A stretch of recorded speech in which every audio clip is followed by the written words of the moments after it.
경제협력개발기구 OECD가 부진한 내수를 감안하여 한국의 기준금리를 연내에 최소 2차례 이상 인하해야 한다고 권고했습니다.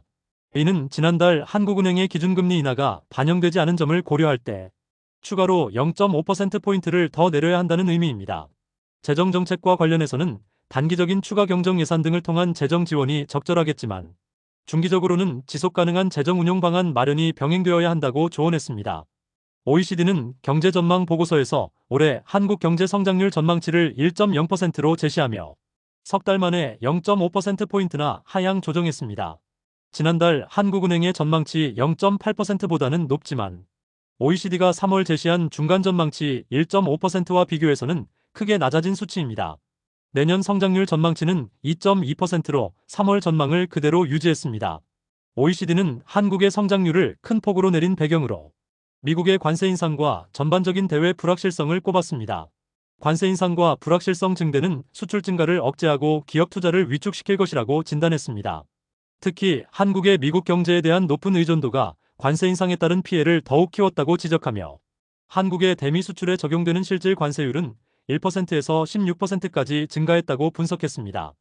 OECD는 무역 의존도가 높은 한국 경제에 주요 교역국의 경기 둔화와 보호무역주의 확산이 추가적인 부담으로 작용할 수 있다고 덧붙였습니다. 재정정책에 대해서는 단기적인 재정 지원의 필요성을 인정하면서도 빠르게 증가하는 국가 부채를 지적하며 지속 가능한 장기 재정 운용 체계 마련을 강조했습니다.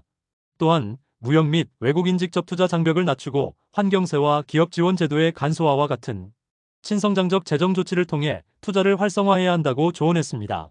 OECD는 올해 세계 경제 성장률이 2.9%에 그칠 것으로 예상하며 3월 전망치보다 0.2%포인트 낮췄고 내년 성장률도 2.9%로 둔화될 것으로 봤습니다. 특히 세계 성장 둔화는 미국과 캐나다, 멕시코 등에 집중될 것으로 예상했습니다. 무역 장벽 확대와 금융 여건 악화, 기업 소비자 심리 악화, 정책 불확실성 확대 등이 지속될 경우 성장에 악영향을 미칠 수 있다고 경고했습니다. 국가별로 보면 올해 미국의 성장률 전망치는 1.6%로 기존보다 0.6%포인트 하향 조정되었으며 내년 전망도 1.5%로 0.1%포인트 낮아졌습니다. 일본은 대외 수요 감소로 올해 0.7%, 내년 0.4% 성장에 그칠 것으로 전망됩니다. 중국은 관세 인상 등의 영향으로 성장세가 둔화될 것으로 보이지만 재정 부양책이 일부 만회하여 올해 4.7%, 내년 4.3% 성장할 것으로 예상했습니다. 한편 OECD는 내년 한국 경제는 2.2% 성장할 것으로 전망하며 가계소비는 실질소득 증가와 고용시장 여건 개선에 힘입어 점진적으로 회복되고 기업 및 주택 투자도 올해 2분기부터 반등할 것으로 내다봤습니다. 물가 역시 2%대 목표 수준에서 유지될 것으로 예상했습니다. 지금까지 잼스톤TV였습니다. 오늘 영상 도움되셨으면 구독과 좋아요 부탁드립니다. 시청해주셔서 감사합니다.